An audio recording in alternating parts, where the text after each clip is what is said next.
Well, hello there. That's right. The guitar's back. Shoulder's feeling a little better. My arm's about half the size it used to be. Which sucks, I'm half the man I used to be, so. Hey, ba-boom. Maybe a little bit less than that. Yeah, you're a lot of bit less than half, actually. Good morning. Good Tuesday morning. Yes. Yeah. It is. Hope you guys are doing great. We're getting ready for our trip to the northwest, and so we got to get all bundled up and everything. Yeah. It's actually pretty cold here, also. Yeah. It's dropping like down there in the 50s. mornings. Yeah, in the 50s. I know. It's cold. Gosh. It's ridiculous. We want the rest of the nation to feel sorry for us because it's so cold here in Arizona. Yeah. It's 50 degrees in the morning. Can you believe that? Oh my god. Oh God. It's so cold. Yeah, it's like 75 during the day. It's That's a little nippy. God. A little nippy. So tough around here. We Arizonans, we have it so bad. Well, you know what though? Come here in the summer. Yeah. It's a different story. Summer suck. They're brutal. Yeah. But at least we have a really good football team. Not a college team, but a good. Come on, Sun Devils. Oh, I know. Help us out. Yeah. It's pathetic. But got the Cardinals.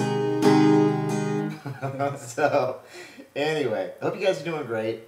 The countdown, of course, to the TLC sequel is underway. It's happening on Sunday. Yeah, I hope everybody likes it. We got a sneak preview of it. Yeah, it's like we filmed it like a month ago. I know, it happened really fast. And there's a scene in which I am in my briefs. Yes. So you can see me in my underwear. Mm. Yeah. Yeah, and if I knew that was actually going to happen that day, I probably would have worn like boxers or boxer briefs. But no. Come on, dude. This is really. I was wearing what briefs. you wear. I mean, it's not like you're in the house anyway. Just in your underwear and topless the whole day. It brings the trash outside like that sometimes. I know. Only early in the morning when the neighbors aren't looking. Yeah, right. So, yeah. Anyway, you guys can see how I roll. Never mind. I was going to say how I hang. But. All right. Let's just... Yeah, never mind. Nothing to write home about, I'll tell you that. Same. All right, let's get down to the questions before I dig myself in any deeper here. Questions. All right, this is from Kim again. She's been knocking out these questions. Yeah, Kim, geez, you're coming at these, you're like a machine gun with these questions here. Yeah, she's shotgun blasting us with those. Anyway, she wants to know, on crazy days, are the occasional low-calorie frozen meals, such as healthy choice and lean cuisines, okay? Kim, okay, sometimes these quote-unquote healthy choices for these frozen foods and these frozen meals, it's such a difficult thing because, okay, from a calorie perspective, yes, the manufacturers, they really have dropped the calorie intake down a decent amount, but it's time to really, really start reading those nutrition labels. Just turn that thing over, and the one thing I'm really concerned about is just the sodium intake alone. Granted, it is difficult. Once, and I've actually done a decent amount of research now looking into frozen foods, and in order to preserve them and also for them to keep for a decent amount of time, but also to make them taste good, they have to load them with sodium. And I really want you to be aware of that because, shortly after one of these frozen entrees, you can retain, keep in mind, sodium is like a magnet for water in the body. So you throw down a lean cuisine or a Weight Watchers or, a low-fat Stouffer's meal, and sure enough, you're thirsty. And you start putting down that water or your Crystal Light or your iced tea or whatever it is. It's just going to hold on to that water in your body, and your body literally becomes like a reservoir. And that's the last thing that we want to do when it comes to weight loss. Like, water is so important to keep flushing your body. We don't want to plug up the holes and create a dam in your body where these metabolites are just going to recirculate and re-esterify and all these different, it's almost like a domino effect when your body starts bloating, and when it just starts packing on the water, it slows everything down. And so, about that. Yeah, that's just, I mean, gosh, you understand that more than anybody, because David's got, after the transformation, he's got a lot of extra tissue on him. So with any kind of high sodium meal, I could put on 10 pounds. Yeah, overnight. 10 pounds, and then a day or two later, it's off of me again. Sure, but it takes, it's going to take a little bit of work. You got to clean it up. You got to pull the sodium out. But exactly. Keep in mind, especially we're sympathetic, and we understand that. Look, we are short on time. Most of us out there, I'm sure you watching, I guarantee you've got a job, you got kids, you got a spouse, you got a high maintenance significant other, whatever it might be. It takes a lot of time and energy. So the last thing you want to think about at night is, I have to make a meal. Well, that's also why I can't stress the importance enough of why it's so important to prepare your meals in advance. That's why we prepare our food several days in advance, so we don't have to reach for some kind of frozen entree.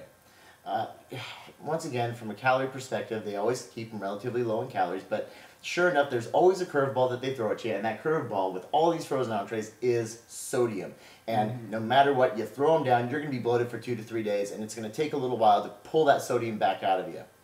You could always say, okay, if you're bloated, there's a few things that we can do. You can switch over to distilled water. You can throw in dandelion root and uva ursi, certain herbs and herbs. Yeah, good old herbs and like distilled water. That'll pull it out of you. But we don't want to keep doing this with your water retention. It's so much easier and so much cleaner just to go ahead and keep the majority of that sodium out, especially in one meal, be able to load all those milligrams of sodium in you. And if you're wondering about sodium and intake, preferably I'd like to see you at less than 1,500 milligrams a day. So what that means is I'm going to have you turn that label over. I'm sure you probably got a lean cuisine in your freezer right now. Turn that sucker over, and you're probably going to see about 700, 800, even sometimes up to 1,200 milligrams of sodium. And I want you to think about, okay, there's this much sodium in there, which means that, okay, I've got 300 milligrams of sodium left throughout the day that I can probably ingest without bloating excessively. So really start thinking about that and start watching your sodium intake. That's why with all the acceptable foods, check out the blog and look for, under the eat section, acceptable foods, and you can see all the different foods that we have in there.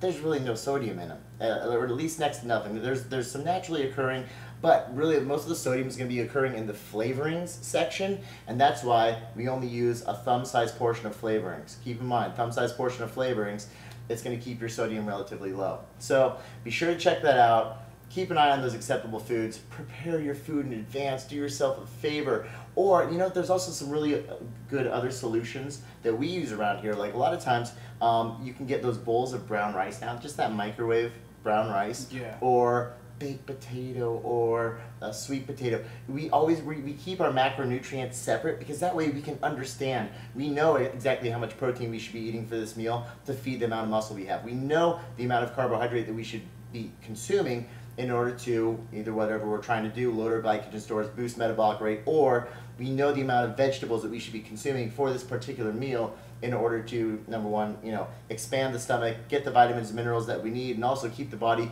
still in a somewhat catabolic state to keep it breaking down because we don't want to spike its blood sugar levels. So we're constantly playing back and forth with the manipulation side of things, but that's why we separate our macros. Whereas also with these frozen meals, a lot of times it's a huge combination. You get beef stroganoff or chicken fettuccine, and once again you've got a mixture of your macros and you never really truly understand what they're doing in your body. So we always like to keep them separate. Anyway. Hope they answered some questions. Yeah. Get ready. Sunday's coming up. And we're getting ready to go to Washington tomorrow. Fun times. Play us out.